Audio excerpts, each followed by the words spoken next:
Well, g'day folks, and welcome to week number 45 here on our Chronological Bible-in-a-Year reading challenge. This week we're going to be continuing on the book of Acts, reading chapters 15 through to 17, and really starting to focus our attention, particularly in the next 5 weeks, on a character known as Saul of Tarsus, or who, of course, we most commonly refer to as the Apostle Paul. Wrote most of our New Testament, and this week we're reading his earliest 3 letters. The epistle to the Galatians and 2 letters to the Thessalonians, which I'm going to suggest to you read in the reverse order. Just for the chronology, I'll explain that later. Until then, sit back, relax, and enjoy today's tutorial.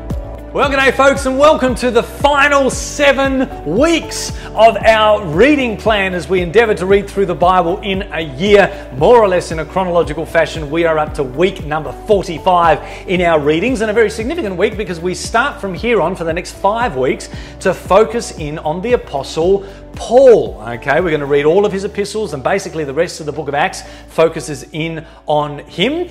This week we're heading into Galatians and 1st and 2nd Thessalonians, the earliest of his epistles, and also a few more chapters of the narrative in Acts. But before I look at that, I want to first of all talk a little bit about Paul as a character. Okay, what do we know about this man? Well, as we read last week, he encounters Jesus in Acts chapter 9 around about AD 34, so 3 to 4 years after Jesus is gone. Jesus commissions him. He preaches in Damascus where he was, about to persecute Christians. He preaches in the synagogues there. He ends up a few years later in Jerusalem where he meets Peter and some of the original apostles that walked with Jesus, no doubt asking them to share their stories about Jesus' life and ministry and miracles and teachings. In fact, it seems highly likely that he might have even got an early copy of Matthew's Gospel with some of Jesus' teachings in writing when he was down there in Jerusalem. But then, of course, as is often the way with Paul, he is driven out of Jerusalem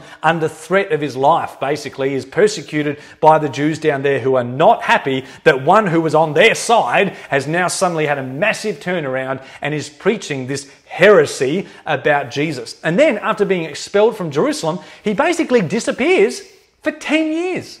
He goes into exile. He goes in completely off the grid for a decade until Barnabas grabs him and takes him up to Antioch, about 500 kilometers north of Jerusalem, where he basically helps this growing multi-ethnic church there, and from there bases his apostolic ministry 14 years after his first encounter with Jesus. So obviously those 10 years, were not wasted. Though he may not have been in public ministry, but no doubt he spent that decade honing his message, studying, going back to the scripture that he'd studied all his life, seeing how that matched with the Jesus that he encountered on the Damascus Road, with the stories of the apostles in Jerusalem, with the sayings of Jesus, the teachings that he had in writing from what Jesus had taught over those 3.5 years. Paul used that decade to hone his message, so when he emerged from that, he became one of the most powerful, in fact, you could really argue, the most influential Christian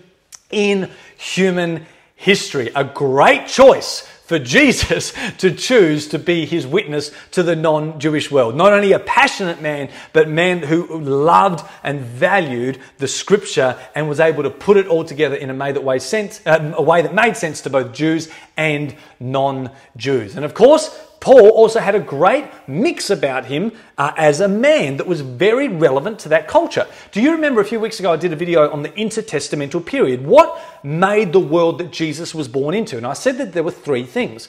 The world of the first century, the world we're interested in anyway, was formed by Roman politics, the culture of Greece, or Hellenistic culture, and the religion of Second Temple Judaism. These are the 3 ingredients that make the New Testament world, basically, okay? Well, guess what? Saul of Tarsus had all of those 3 things in his personal life, all right? He was a Roman citizen. Politics of Rome. He was well acquainted with Greek culture and philosophy. In fact, we see this week he argues with Greek philosophers and quotes their own philosophers to them. So he was very well acquainted with Hellenistic culture. But lastly, he was a Hebrew of Hebrews, and the Hebrew Bible, he was trained in Jerusalem by Judaism's best teachers, and the Old Testament oozes out of every pore of his being. So this is one of the reasons that these are some of the things that made Saul of Tarsus, or Paul the Apostle, who he was and made him so effective in this part in history. All right, so you're really going to enjoy reading him these next 5 weeks. This week, running out of breath, this week we read his earliest 3 epistles, okay? They're all written in the mid to late 40s, okay? Galatians, and then 2nd Thessalonians and 1st Thessalonians, because I believe that's the order that they were written. Read it that way and I'm sure you will agree. Okay, here's 3 things I want you to look out for as you read the epistles and the book of Acts this week. The first of all, the first thing is very obvious. Pay attention to the pattern of Paul's ministry. Basically, where he goes to the Jewish community first and preaches the gospel to them, explaining the scriptures. But then from that very same community, persecution comes and he has to move on to the next place. And this is a pattern that goes over and over again. It's the very thing that Jesus promised to his original apostles, and Paul the apostle faces it in spades. Preaching and then persecution. But the other thing that Luke in this book of Acts is really takes a note of bringing out is that when Paul was in a city and the Jewish people opposed him so much that it caused a riot or civil unrest, or Paul sometimes was even locked up in Roman prisons and beaten, Luke is very careful to say that none of that was Paul's doing. None of that was Paul's initiative. And this is really important because at the end of the book of Acts, Paul is in Rome in a prison about to go on trial. And so it's important for Luke to write to say, listen, Paul, while everywhere he's gone, there has been civil unrest has followed. It was never Paul's fault. Paul was innocent of causing that. It was always, only ever, his Jewish religious opponents that caused that civil unrest. All right, so just notice that, because that is a thread that goes all the way through the book of Acts. And it's one of the reasons that some of us believe that Theophilus, who book of Acts was written to, might have been on Paul's defense team. He might have been one of Paul's legal defense attorneys, basically, or have something to do with Paul's trial, because all that narrative about Paul being innocent, Paul is not, he is a friend of Rome, all right? He's a friend of Rome. The only people that are causing problems are the first century religious Jews who oppose his message on religious grounds. So keep that in mind. The persecution that comes against Paul is always by religious zealots, just like he was, okay? Before he encountered Jesus. It's always coming from that camp, never from the Romans properly. Okay, so just keep that in mind. The second thing to pay attention to is something that we've done all the way through this series, and is notice the corroboration between the narrative and then the other books. So in the Old Testament, we'd read narrative stories and then the prophets or the Psalms. Or in the Gospels, we'd read 4 narrative stories together, and they basically formed a composite picture. Well, I definitely want you to notice that. This week, we're going to read the narrative, and there are certain things that are not mentioned in there that Paul brings out in his letters to give us a nice, bigger picture. So for example, this week you're going to be reading about Paul going to Thessalonica, and it seems like the first thing he does when he gets there is goes to the synagogue to preach.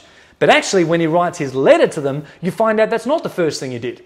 The first thing he did when he went there was get a job. He started making tents. And so reading the two together gives you a bigger picture. When you read Galatians, you find out that when he first went to them, he had something wrong with his eye. He had a weakness in his body where they loved him so much they would have torn out their eye and given it to him. And you think, well, what was that? Was that some disease? Was it conjunctivitis? Was it malaria? What the heck was that? Well, when you read the book of Acts, you find out that when he first went to Galatia, it was straight after he'd been stoned almost to death.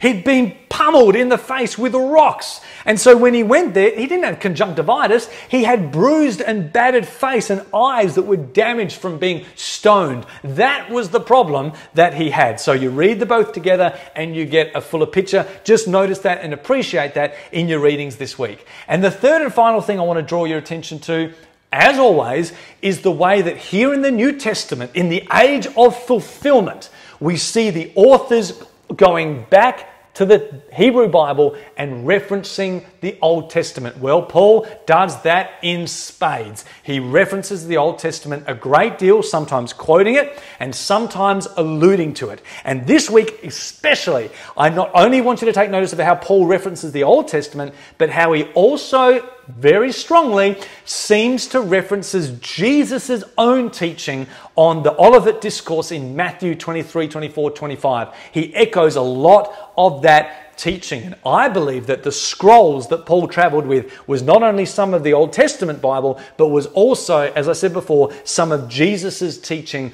written down. So keep that in mind. All right, as you read the book of Galatians, you're going to see him talk about a new creation and a new Jerusalem. He contrasts the Jerusalem of that day and a heavenly Jerusalem. Well, that's language straight out of the end of Isaiah. At the end of Isaiah, he talks about God's enemies being burned with fire. And that's the very same thing he says to the Thessalonians about their Jewish enemies and what was going to happen with them. So he seems to be referencing the end of Isaiah a lot. In fact, he seems to say when the day of the Lord that was coming against his enemies would thrust God's enemies from his presence. What is that? Well, it's a direct reference to 2 Kings, when the Assyrians destroyed the northern kingdom and the Babylonians destroyed the southern kingdom. It says in both of those instances, God's people, God's covenant people, were thrust from his presence. He uses the same word, not a direct quote, but a very strong